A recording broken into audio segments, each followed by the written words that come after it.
Hi, my name is David Merland. Thanks for joining me.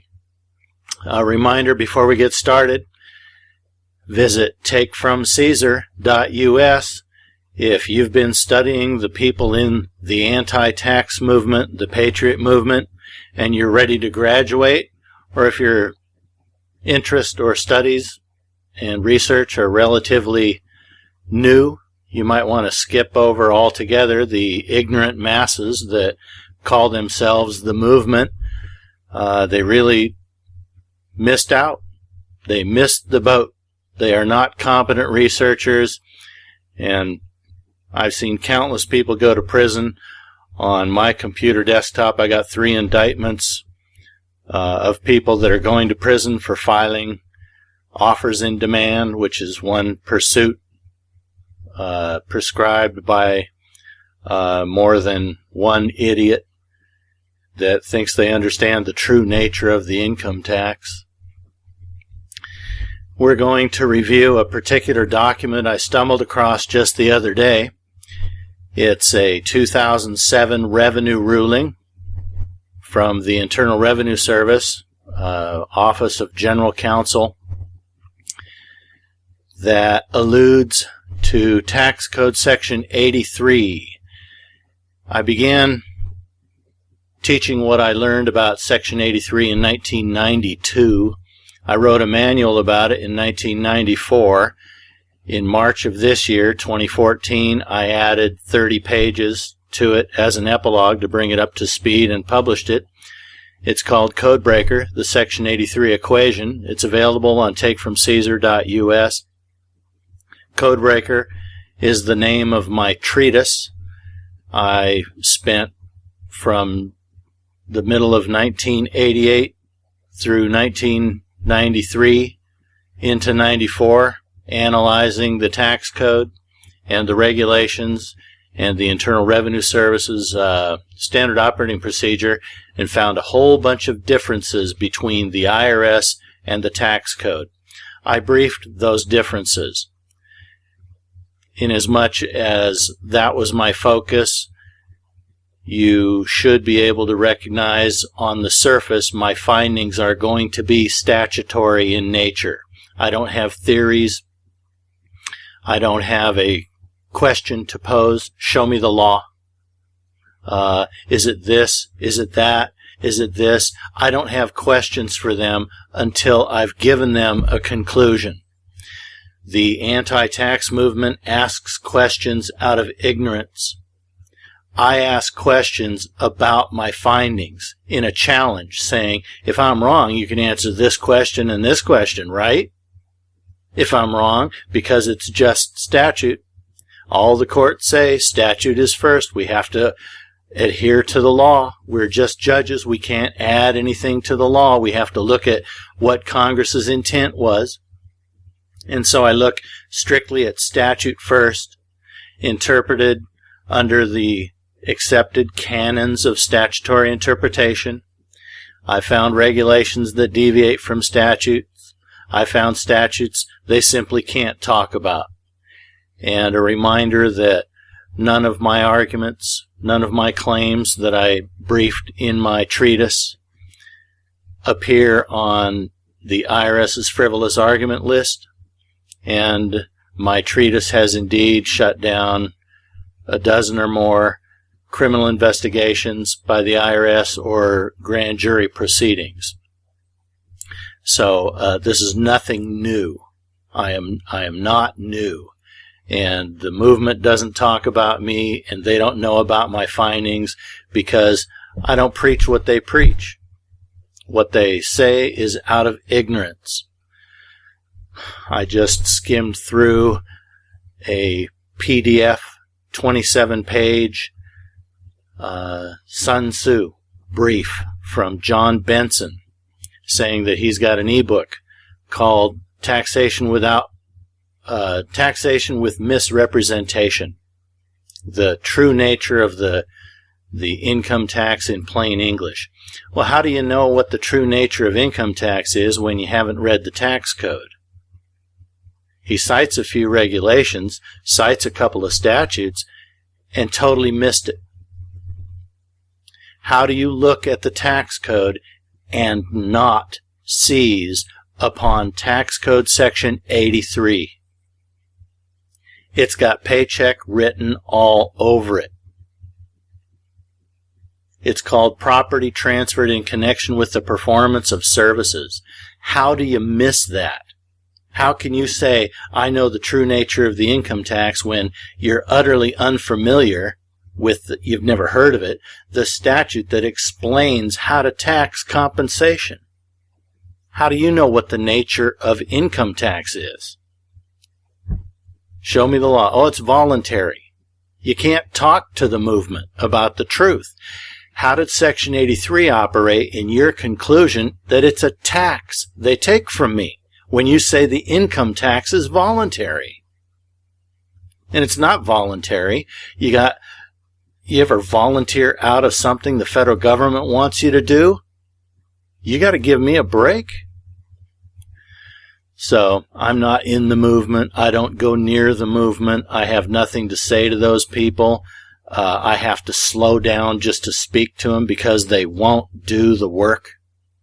Whereas I've got people that need my help. So the place I would start, if I were you, is to acquire the flash drive on takefromcaesar.us that has 7 video segments shot in about 2003, where at a whiteboard I detail the structure of the tax code, the limited degree to which the chapters of the tax code interact with one another, and I'm talking about the chapters that impose the taxes. Nobody works in those chapters.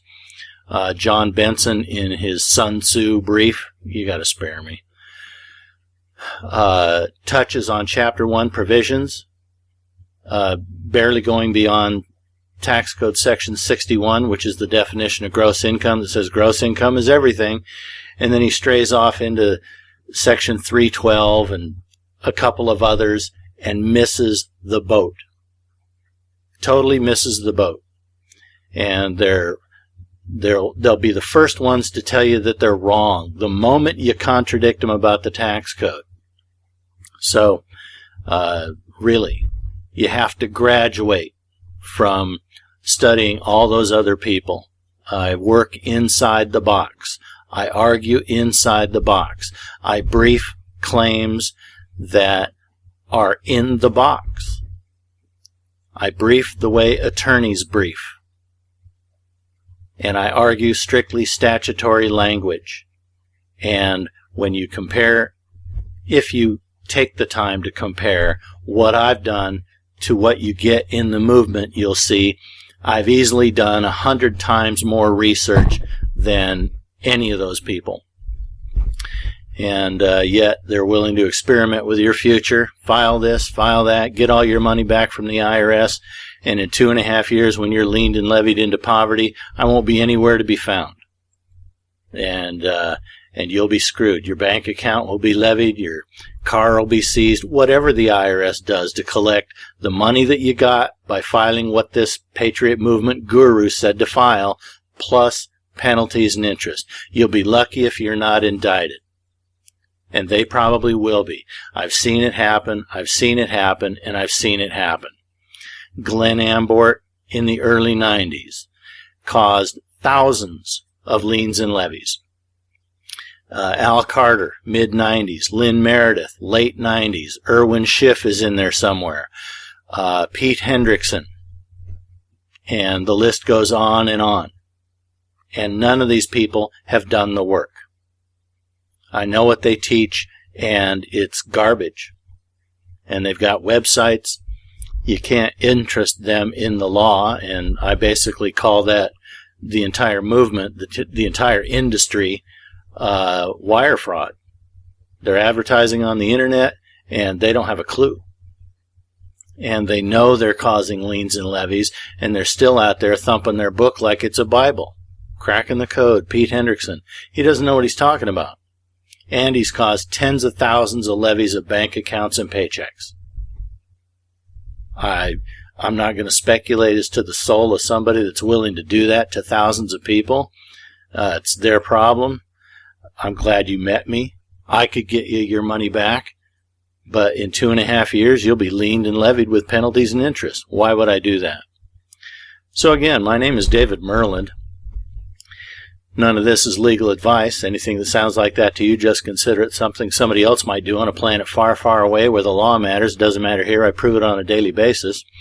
What we're looking at, page 1. This is a 15-page PDF document. It's 15 pages because I stuck in a bunch of excerpts that are relevant to what I want to do to this document. It says certain things that I want to address and reflect upon to show you a contrast between the Internal Revenue Service and Tax Code Section 83. A little bit of history. I told you I started teaching this in 1992 at the end of several years of analysis. And Section 83, I'm keen on it because it applies to all compensation. When I first came across it, it's when I shut off the movement, stopped listening to everybody. I saw the non-resident alien penalties for the people that filed 1040 NRs coming down $500 at a time. I said, I don't need any of this. And it was Glenn Ambort who had gone around the country teaching this and got thousands of people in trouble. And so I shut out the movement and never looked back. Started reading the tax code at page 1, came to Section 83, and I couldn't believe it. I said, if this applies to me, it's not being enforced. And I went right to the law library and read upwards of 80 cases about Section 83, and I found a bunch we'll see in this document that say it applies to all compensation. It explains how to tax it, and it doesn't say that the whole paycheck's gross income. It says the excess over the amount paid is gross income, and regulations under Section 83 define the amount paid as the value of any money or property that you paid for your paycheck or your fees as an independent contractor or sole proprietor. So I know, to me, and this is not legal advice, you decide, read the law, that Section 83 acknowledges the value of all property as a cost and says only the excess over that amount is gross income. 2005, I rebriefed my treatise, a 58-page memorandum, and served it on 80 members of Congress, January 1st of 06. January of 07, now close friend of mine and associate, went before the grand jury with my treatise, handed it to them, and never heard from the grand jury again. And the DOJ was poised to get an indictment against him. And he went into the grand jury and said, I'm not here as a defendant today. I'm a counter-complainant. They should be in prison. They don't deny a word of this. And handed my congressional filing to the grand jury foreperson with an affidavit proving that he complained to Congress right behind me. He joined the complaint as a similarly situated witness to crime. Never heard from the grand jury again. And since 2006, he and I have shut down, like I said, upwards of a dozen, maybe more, investigations. The most recent one, and it's August 2014. A little over 4 months ago, a guy contacted my office and said, my sister and my father have been subpoenaed to appear before the grand jury, and I think they're going to indict me. And my relatives are going to cough up all the information. And I said, we can join you to my complaint, and then you meet with the special U.S. attorneys that come down from Washington, D.C., and serve it on them, showing that you've complained to Congress that they're criminals, and include a letter asking to appear before the grand jury to report these crimes and see what happens. Never heard from them again so far. You can't predict corruption, so you can't do an end zone dance. Nothing's over until the statute of limitations has expired. However, they were real busy with the grand jury, meeting after meeting, subpoena after subpoena. Hit them with the treatise from 1994, rebriefed in 2006, and hasn't heard from them. So, there's a little bit of history.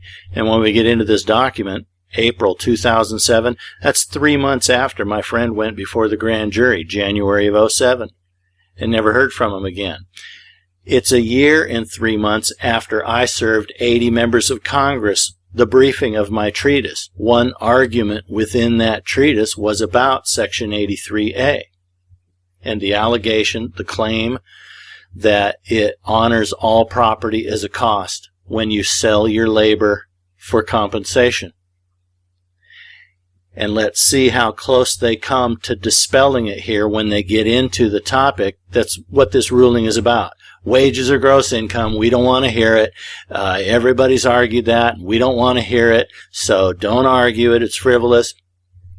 How come it's in a revenue ruling and it's not on the IRS's frivolous argument list? Because a whole bunch of people read that list, and very few people read the revenue ruling. And you're going to see in this document, they can't talk about it. They cannot get into Section 83. I want them to go on record with their own interpretation of Section 83, and they refuse. We're on page 1 of the revenue ruling. At the very top, the first week in office for this president, I'm not going to say his name.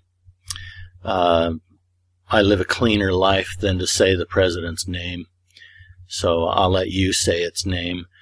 The U.S. president, first week in office, like January 19th, it was January 29th, I sent a copy of my congressional filing from 2006 to the president 1 week after his inauguration, with a criminal complaint on top of it about proceedings in an Alaska tax criminal case, complaining of crime in that case.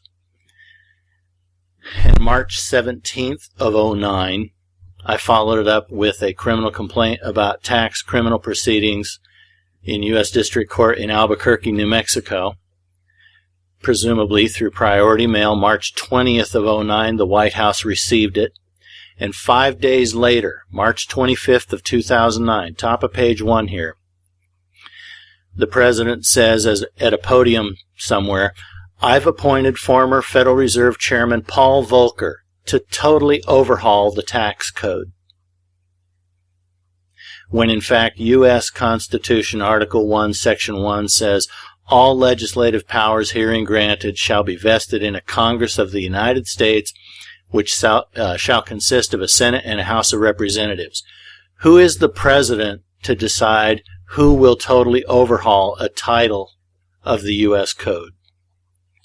I haven't heard anybody else take exception to that gesture, and this was 5 days after he received the update of my original criminal complaint of January 29th of 2009. Here we go, revenue ruling 2007-19, table of contents, purpose, issue, facts, law, and analysis. And my holding, here's what I've determined. I'm the general counsel of the IRS. Civil and criminal penalties, drafting information. Frivolous tax returns. I'm at the bottom of page 1 of 15. Wages, not taxable income. This ruling discusses and refutes the frivolous position taken by some taxpayers that wages are not taxable income. Page 2. Purpose. The Internal Revenue Service is aware that some taxpayers are attempting to reduce or eliminate their federal income tax liability by claiming that compensation received in exchange for personal services is not taxable income. These taxpayers often attempt to avoid their federal income tax liability by failing to file federal income tax returns or by failing to report all income from wages or other compensation on their federal income tax return.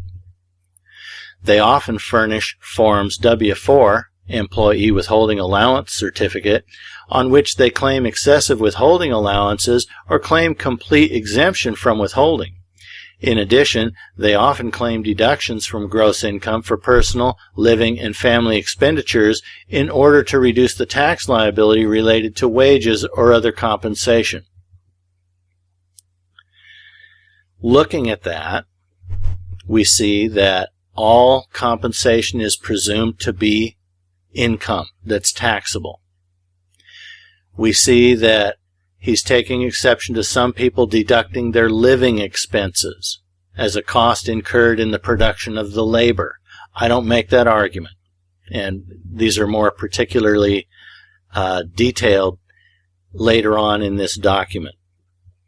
We're going to go slowly about this. I found enormous benefits the whole time I've been looking at law. The benefits of going slowly cannot be overstated. As soon as you run at the prosecutor's speed, the government's speed, your rights fly out the door. So you have to go slowly with everything they say.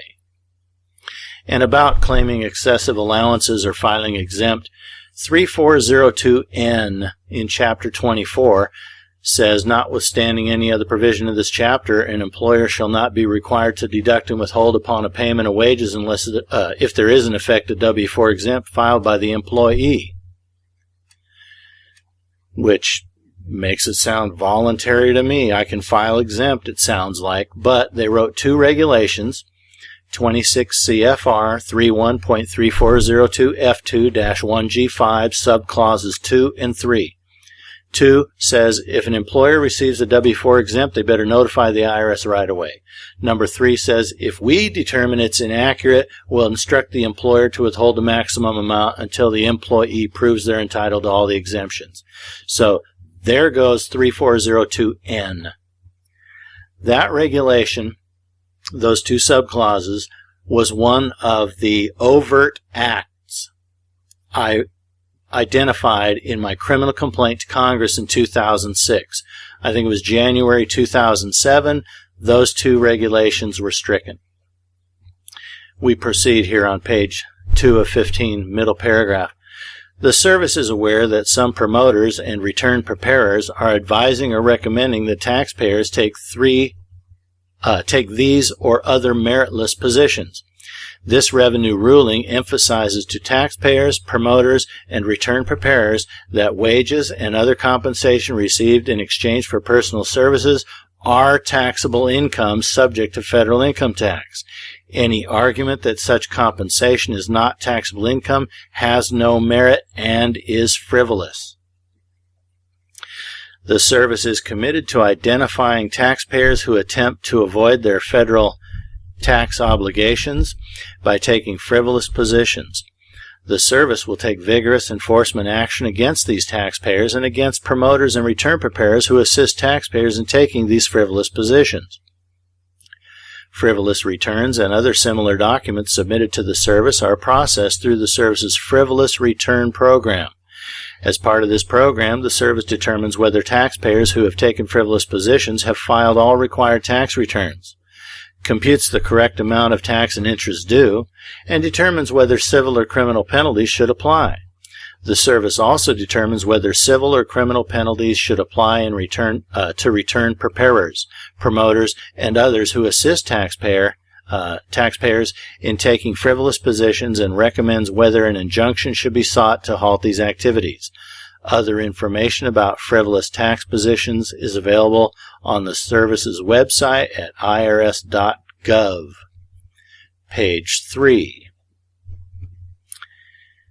Issue: whether taxpayer A may avoid federal income tax liability by maintaining that the Internal Revenue Code does not tax wages or other compensation received in exchange for personal services.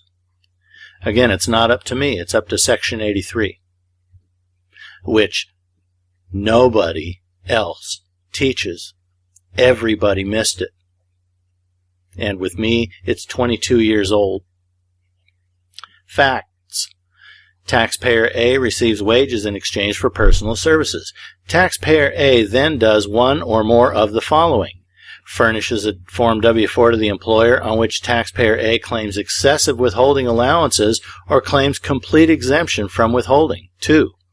Fails to file a federal income tax return. 3. Fails to report the wages on the federal income tax return. 4. claims a refund for any withheld income tax, or 5, claims deductions for personal living and family expenditures to offset the wages reported on the federal income tax return.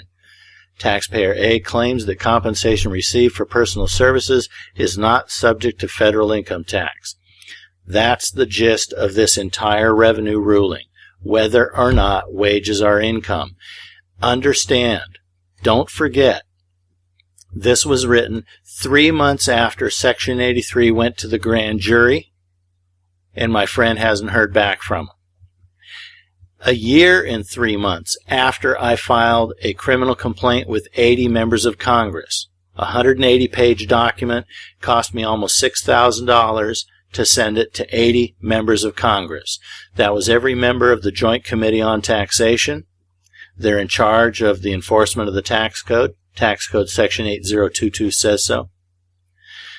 The Committee on Government Reform and the House Judiciary Committee and Ron Paul. And page 3 goes on. Argument that wages are not subject to federal income tax take many forms, including but not limited to the following. And they list 3 arguments. I fit into the middle one, but it's based on statute. And so we're going to see that the other 2 fall away if all I'm arguing is Tax Code Section 83. Number 1. A tax on wages is a direct tax, subject to the provisions of Article 1, Section 2, Clause 3 of the Constitution that requires that direct taxes be apportioned among the states by population. I don't make that claim. There's plenty of other people that do. I'm not interested. I have my own treatise. I did my own research, independent of everybody else's efforts. Number 2, money received in exchange for personal labor constitutes an equal, non-taxable exchange of property. It's not that the exchange is not taxable. It's that the value of all property is acknowledged as a cost. So I'm not making the claim that it's an equal exchange. I'm making the claim that I've been deprived of the provisions of Section 83. Number 3, taxable income from wages or other compensation for personal services can only be determined after a deduction for the cost of providing the labor. I had to buy rent for my apartment. I had to keep the lights on in my apartment. I had to heat my home. I had to eat. I bought food.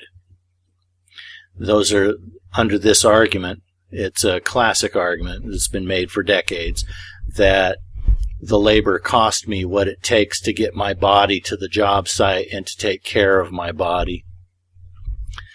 Law and analysis. I've just moved to page 4. Law and analysis. And they get into the first argument.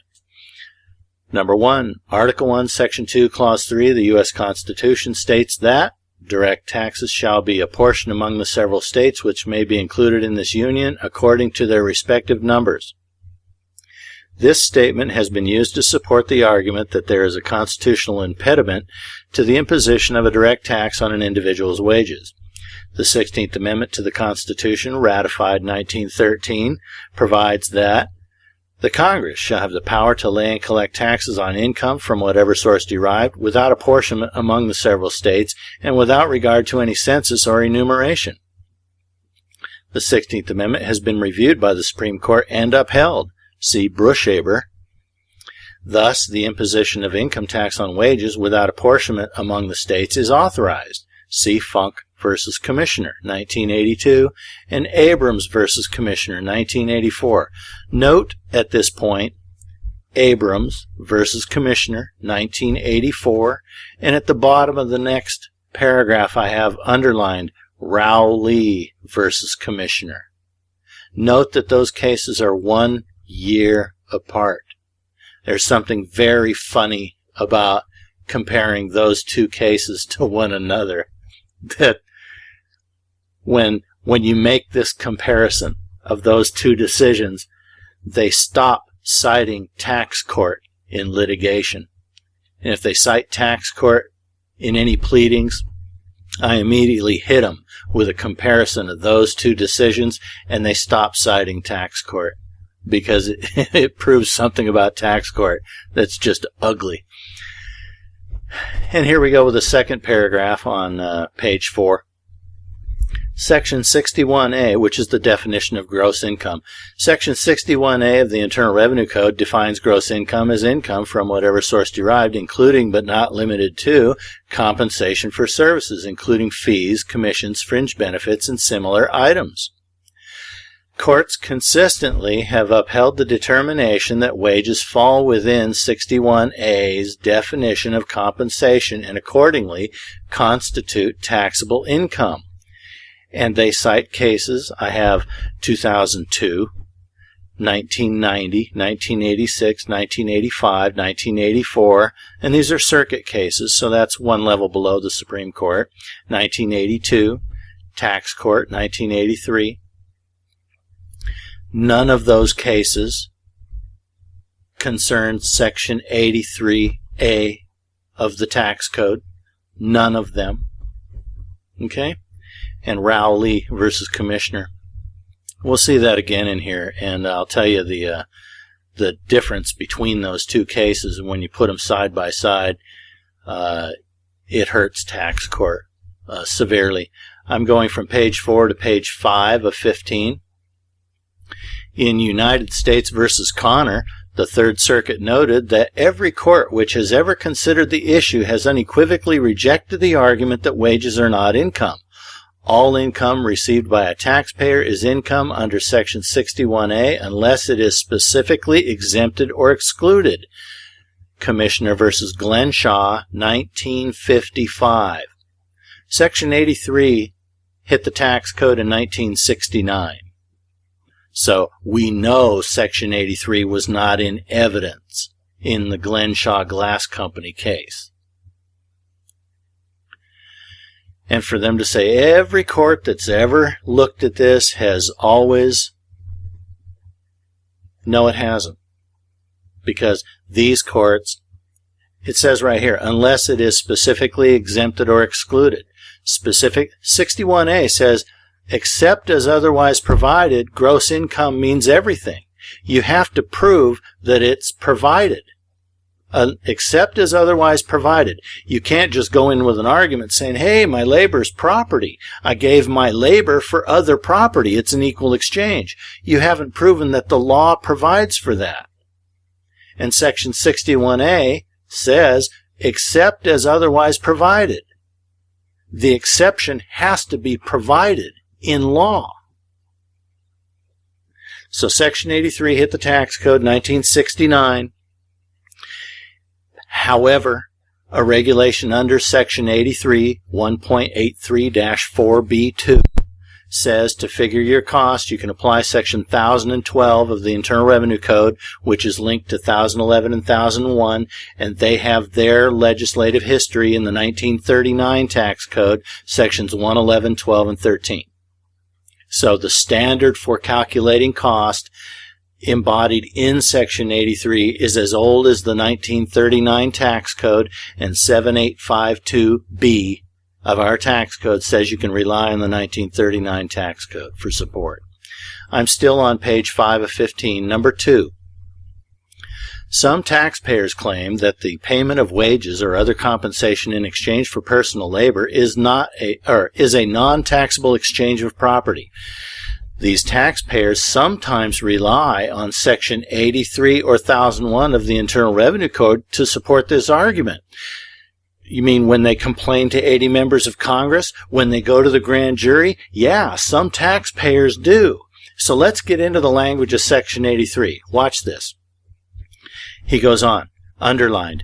Section 83 provides for the determination of the amount to be included in gross income and the timing of the inclusion when property is transferred to an employee or independent contractor in connection with the performance of services.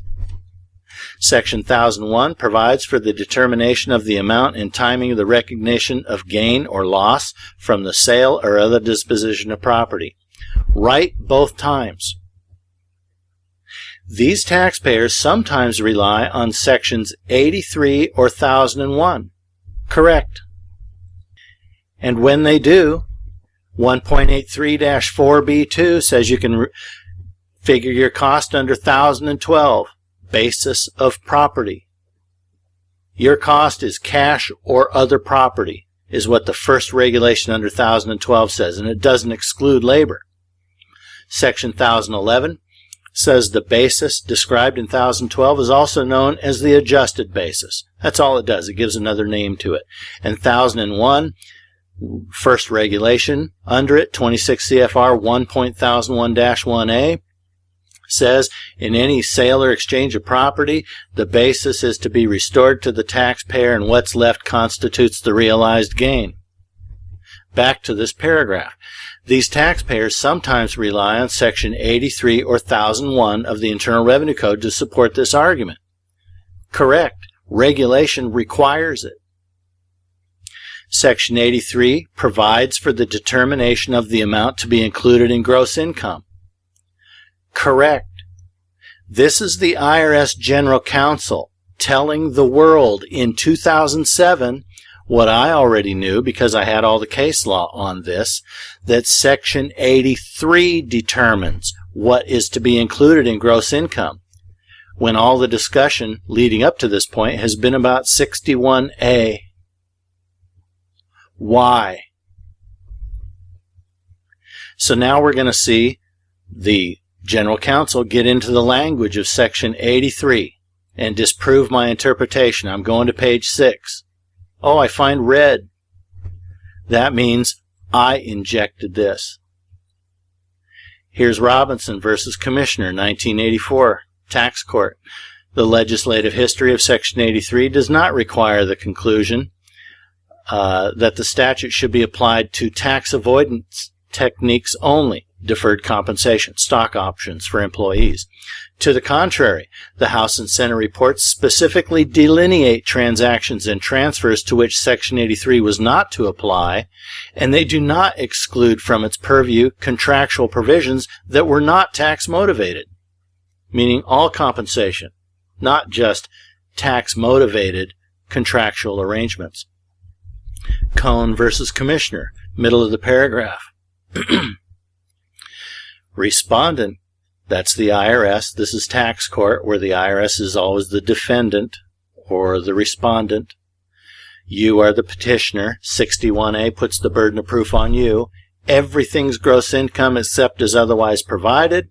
Hey, I've got an exception over here. Well, you can go to tax court and argue that, and so you have to sue in tax court with your exception and prove it to the court. It makes you the plaintiff in tax court.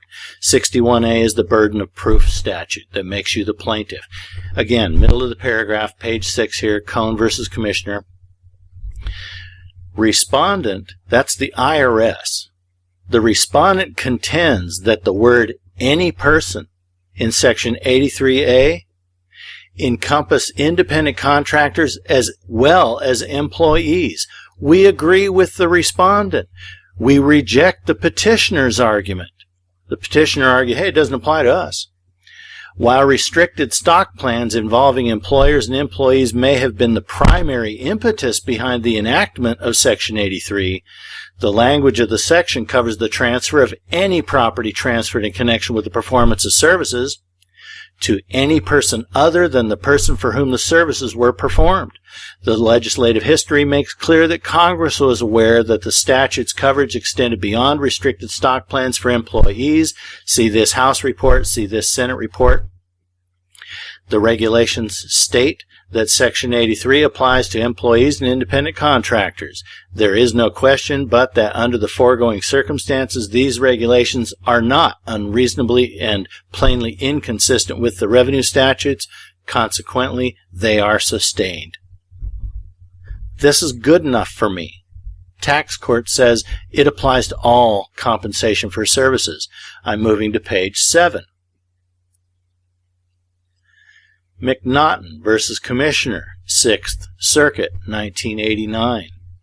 And they comment about a 9th Circuit case, which is Alves.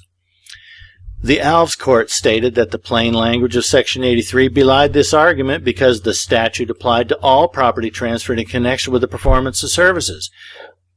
and because no reference is made to the term compensation.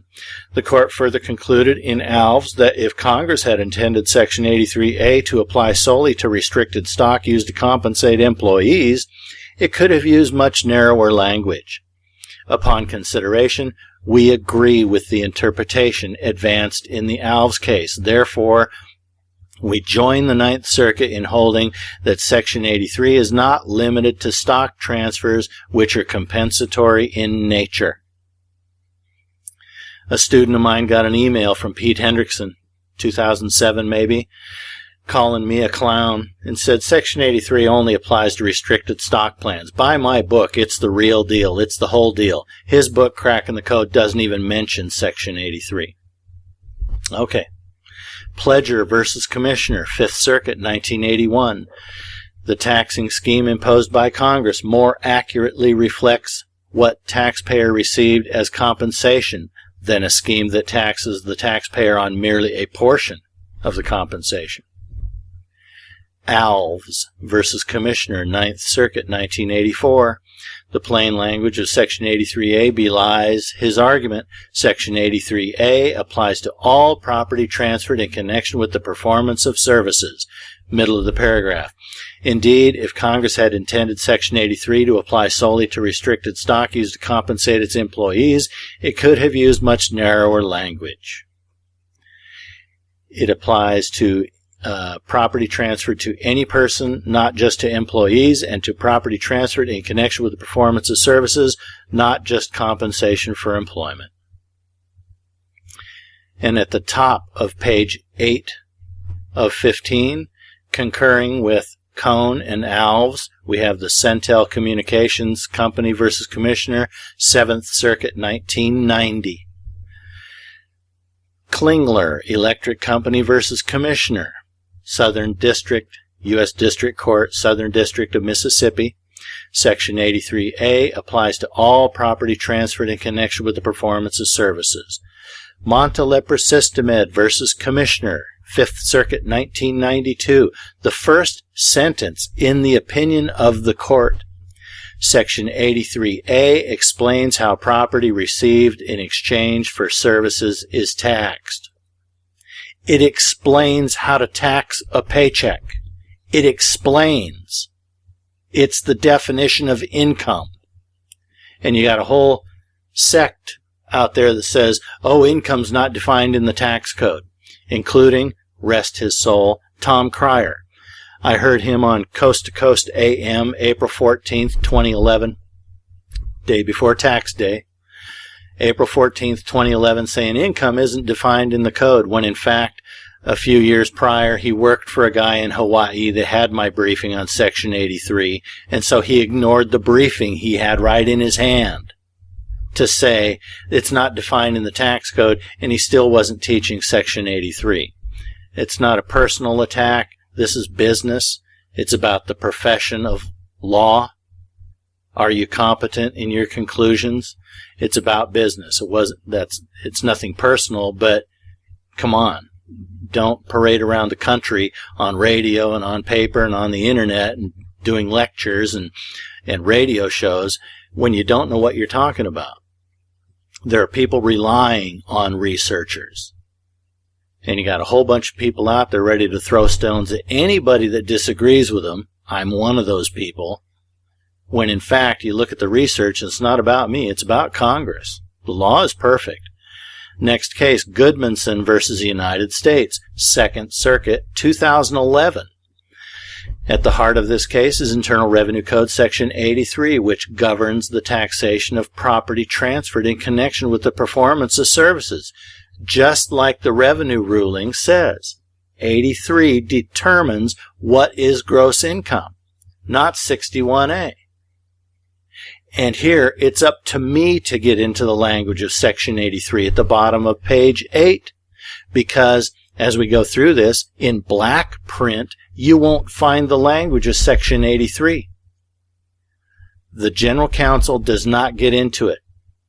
He takes the time to throw 61A case law at you to dissuade you from arguing this, but he can't talk about the language of the statute itself. Bottom of page 8. Property transferred in connection with the performance of services. This is Tax Code Section 83. If, in connection with the performance of services, property is transferred, the excess of the value of that property, the value of my paycheck, over the amount, if any, paid for my paycheck for that property shall be included in gross income of the person who performed the services. Me, my gross income. So back up. If, in connection with my performance of services, property is transferred to me, the excess of the value of that property, my paycheck, over the amount I paid for my paycheck shall be included in my gross income.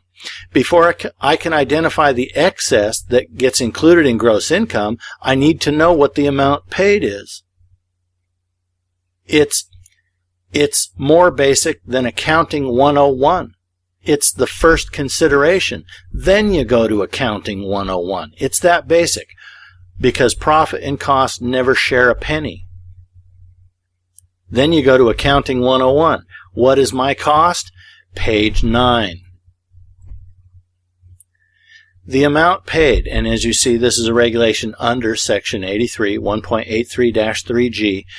The amount paid. For the purposes of Section 83 and the regulations thereunder, the term amount paid refers to the value of any money or property paid for the transfer of property to which Section 83 applies. Backing up, the amount paid.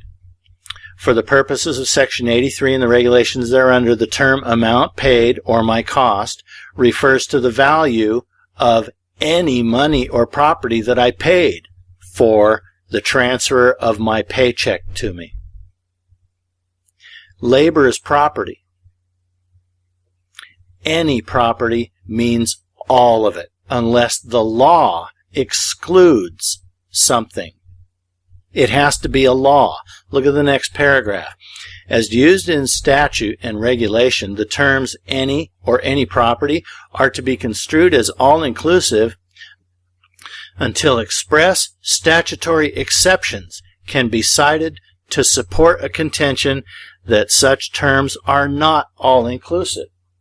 And here's 4 Supreme Court cases the government won, arguing the same way I argued all through the 90s, 5 times all the way to the Supreme Court. That where's your authority to exclude labor from any money or property? And they won't talk about it. When in fact, the government was winning cases in the Supreme Court arguing the same way I argued. The law does not let you exclude labor from the term any money or property. Where's your authority to make that exclusion? And they'll penalize you for asking. When in fact in the Supreme Court, when the government wants to win, it argues that the terms any property or any are all inclusive. And they win in the Supreme Court 4 times. 2 times before my petitions all the way to the Supreme Court, and 2 times after. From 1989 to 2002. This is why they won't get into the language of Section 83. Because they're up against the fact that they win in the Supreme Court when they argue the way I argue under Section 83. The answer to the challenge is Talmadge versus Commissioner, Tax Court Docket number 339-95. A 1995 petition, Tax Court, open court hearing, November 11th of 95. Mr. Steve Talmadge stands in tax court and says, I'll concede all facts of the case today if they'll just tell me how to comply with Section 83. And in the memorandum decision that came out in March of 1996, they explained their reasoning. They said you didn't buy your labor before you sold it, so everything you receive for it is a profit. Where's your authority to exclude labor from any money or property simply because I didn't buy it first? Any property means all property, even if it's property I didn't buy before I sold it. Property within which I have no cost. This phrase says any. And they reject the argument and they don't point to a law that allows them to do it, when in fact these 4 Supreme Court cases say you have to have a law, or the term any has to be construed as all-inclusive. Checkmate. The Fourth Circuit agreed with tax court when Talmadge appealed his case. He's one of my earliest clients in the 90s. He petitioned the Supreme Court. He was docketed and developed a cancerous growth on his neck and had to abandon his litigation. So, but in that case, in tax court, and the Fourth Circuit agreed, they articulated their position. We simply exclude labor from any money or property because you didn't buy it first. You have no cost in your labor. Where's your authority to exclude it from any money or property? And they won't identify the law that allows them to do it when 4 Supreme Court cases say you have to have a law. So the answer is Talmadge, and nowhere in this memorandum do you see the General Counsel of the IRS cite Tax Court 339-95, Talmadge, or his appellate number, because it reveals labor, the compensation for services, is taxed under a policy in violation of Section 83A. I'm still on page 9, third paragraph. The presumption of correctness enjoyed by the IRS disappears upon introduction of evidence to the contrary. A determination must be the result of a consideration of all relevant facts and statutes. These are appellate cases, and a Supreme Court case in there. Appellate cases are clearly established rights. We reflect on the appellate level any time to determine whether or not something is clearly established. Page 10. We're back to black print. That means this is the writing of the IRS General Counsel. And I inserted the date of these 2 cases in red. He left those out. Top of page 10. Courts have universally rejected the argument that labor is property that can be exchanged for wages or other compensation in a non-taxable transaction. Casper and Funk. Neither one of those cases concern Section 83. Courts recognize a distinction between selling labor and selling or exchanging property. Further, the courts have concluded that a taxpayer has no tax basis in one's labor, and therefore the full amount of the wages or other compensation received represents gain, which may be taxed as income. How come he doesn't cite Talmadge right here? It's a Fourth Circuit victory. And there's Abrams again. Now might be a good time to cover Abrams and Rowley. The reason I put those 2 cases together and compare them, I'm at the bottom of page 10. Before we go to page 11, Abrams, 1984. Rowley, 1983.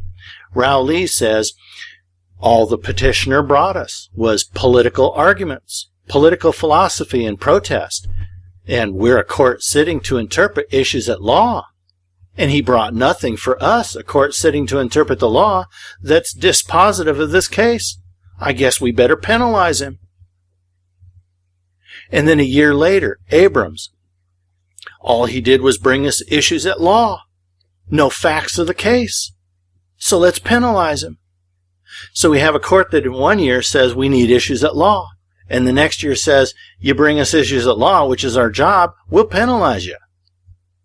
So tax court's on a permanent judicial holiday. And when in litigation they throw tax court at me, I counter it by citing those 2 cases, a paragraph from each one of them side by side. One on top of the other, whatever, to show that tax court sits to interpret issues at law, and if you ask it to do its job, it'll penalize you.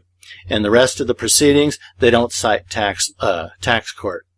Checkmate. Page 11. Again, black print. That means we're back into the revenue ruling. And here we have Rowley underlined. That's why I've pointed to those 2 cases, is that there's a peculiarity about them that just sticks a dagger through everything tax court tries to do. Number 3, I'm at the top of page 11. A related argument is that income from the sale of labor cannot be determined until the taxpayer's investment in that labor has been recovered. This is the argument that, hey, I bought eggs and bacon, I paid for my electricity to heat my home, I bought blankets, all this other expense I have that went to providing the labor. This argument has been repeatedly rejected. See Rowley and Reading versus Commissioner. In Reading, the tax court examined the contention that gain must be realized for there to be income, analyzing the distinction recognized under federal tax law between purchasing a physical product and providing services, or producing a physical product and providing services. A physical product, that means tangible. Labor is an intangible property. The court flatly rejected the idea that living expenses constitute the cost of goods sold for providing labor or services. Thus, the court concluded that the gain from the sale of labor is the entire amount received and upheld the disallowance of deductions for personal living expenses, or rejected the deductions. Courts have uniformly rejected arguments that wages and other compensation for personal services are not taxable income. Accordingly, raising these arguments justifies the imposition of sanctions. And again, they don't cite Talmadge. Talmadge was penalized $6,500 for saying in open court, I'll concede all facts of the case today if they'll just tell me how to comply with Section 83. And this is where they're supposed to cite Talmadge. They avoid it like the plague. Page 12. Holding. Number 1. Remember our 3 claims that they alluded to in the beginning of this document. Number 1. Wages fall within the definition of income set forth in Section 61A of the Internal Revenue Code. Taxpayer A's wages and other compensation for services are income subject to federal income tax and must be reported on taxpayer A's federal income tax return. Number 2, the payment of wages and other compensation for personal services is not an equal exchange of property. How did Section 83 operate in this conclusion? Well, he didn't get into the language of Section 83. That was up to me. You saw it in red print. The full amount of wages received by taxpayer A is subject to federal income tax and must be reported on taxpayer A's federal income tax return. 3. Wages and other compensation received by taxpayer A in exchange for personal services are subject to federal income tax without reduction of taxpayer A's personal living expenses. How did Section 83A operate in any of these affirmations that the value of labor is taxable as gross income? Because we have this office stating very plainly previously in this revenue ruling, 83 determines the amount to be included in gross income. And we have those cases that say it explains how to tax compensation, it governs the taxation of compensation, it applies to all compensation, and they can't talk about it, despite the fact it went to 80 members of Congress in January of 06, it went to the grand jury in January of 07, and in April of 07 they're still stuck. And they don't cite Talmadge, which was a victory for them on appeal, because Talmadge reveals it's a policy that taxes pay and not the law. Talmadge was examined in the 58-page memorandum I filed in support of my criminal complaint with 80 members of Congress.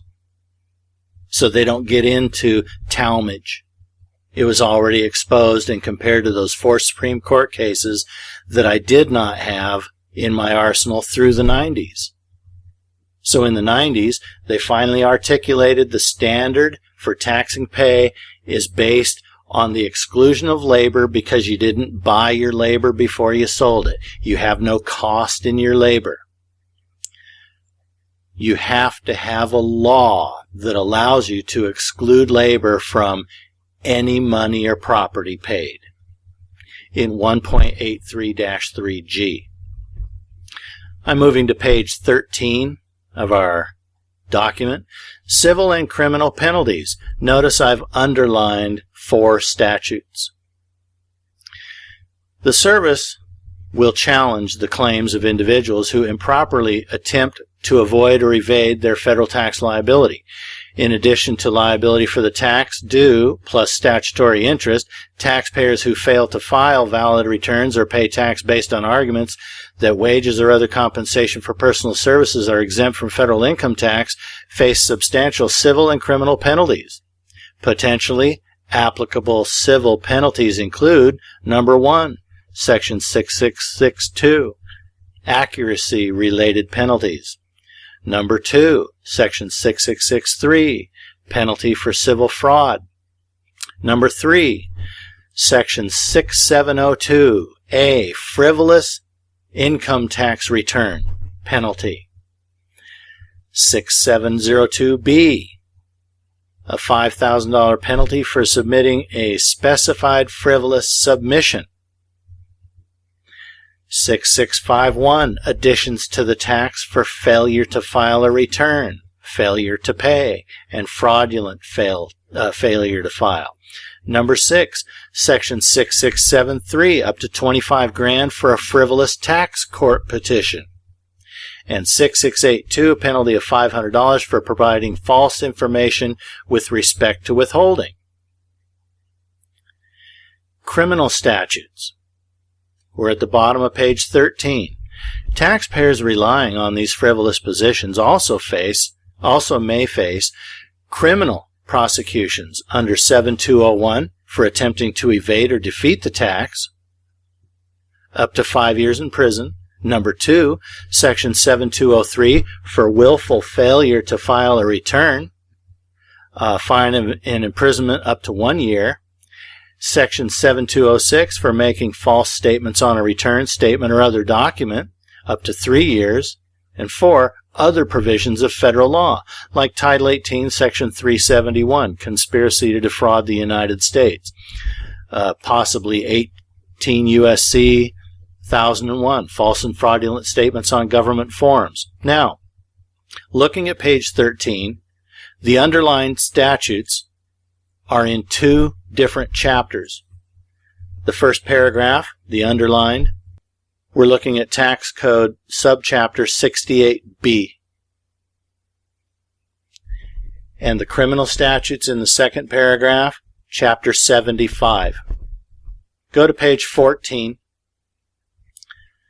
Persons, including return preparers, who promote these frivolous positions and those who assist taxpayers in claiming tax benefits based on frivolous positions may face civil and criminal penalties and also may be enjoined by a court pursuant to 7407 and 7408.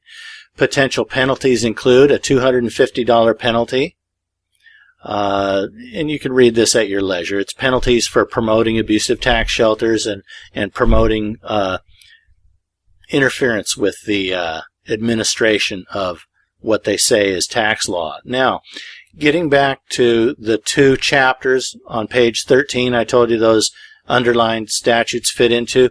Look at the definition of the term person in those 2 chapters at the bottom of page 14 in red. Subchapter 68B, Section 6671A, penalty assessed as tax.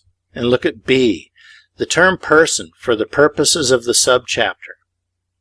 The term person, as used in this subchapter, includes an officer or employee of a corporation or a member or employee of a partnership who, as such officer, employee, or member, is under a duty to perform the act in respect of which the violation occurs.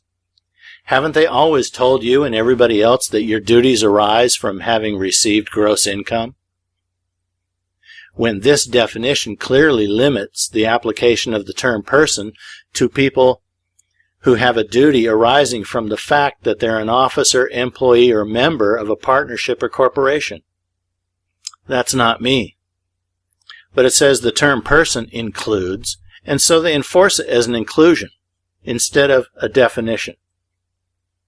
So they've clearly stretched this subchapter out of shape to include everybody, which means it can't be a definition because a definition includes everybody. So this definition is null and void. It includes everybody. That's how they get around this definition. And coincidentally, this definition of the term person is identical to the definition of term person in Chapter 75 on crimes. And so the person they can indict, their duties have to arise from being an officer, employee, or member of a partnership or corporation. And here we have the last page, page 15, drafting information. This revenue ruling was authored by the Office of Associate Chief Counsel, Procedure and Administration, Administrative Provisions and Judicial Practice Division. For further information, call us up. But don't ask us about Section 83. This was their chance to get into the language of Section 83, and you see it was left up to me to do it. And all they have in rebuttal is Section 61A case law. Gross income means everything, except as otherwise provided. Well, we aren't going to talk about that. Why? Because they're taxing us under a policy. We simply exclude labor because you didn't buy it first. So everything you make when you sell your labor is a profit. But where's your authority to exclude labor from the value of any money or property paid? They don't have that authority. Talmadge is the answer. They don't cite Talmadge. Why would they not cite a Fourth Circuit victory? It's because that victory reveals that it's a policy in contravention or usurpation of the standard set forth in those 4 Supreme Court decisions that say when you encounter in law the terms any or any property, it means everything unless the law excludes something. And in Talmadge, they didn't point to a law that allows them to exclude labor from the value of any money or property paid in 26 CFR 1.83-3G. I've been deprived of the provisions of Section 83. And they can't talk about it. This revenue ruling was written 3 months after my friend went to the grand jury and never heard from him again. A year and 3 months after I petitioned Congress, I filed a criminal complaint with 80 members of Congress. 22 counts in a criminal complaint supported by a 58-page memorandum and several exhibits. Section 83 was briefed between pages 25 and 35 of that 58-page memorandum. And the violation of Section 83 was listed as an overt act and an element of racketeering about which I was complaining with that submission to 3 committees and Ron Paul. So once again, this was Revenue Ruling 2007-19, dated April 2nd, 2007, and we see that with all that preparation, with over a year and a quarter, to digest my briefing of Section 83 in the complaint that went to Congress, they're still without rebuttal. While the courts continue to render decisions saying Section 83 is universally applicable to all compensation, we have this revenue ruling saying the same thing, and they can't talk about it. And this is why I stay with Section 83. My name is David Merlin. None of this is legal advice. Thanks for joining me. I hope you enjoyed this expose about Revenue Ruling 2007-19.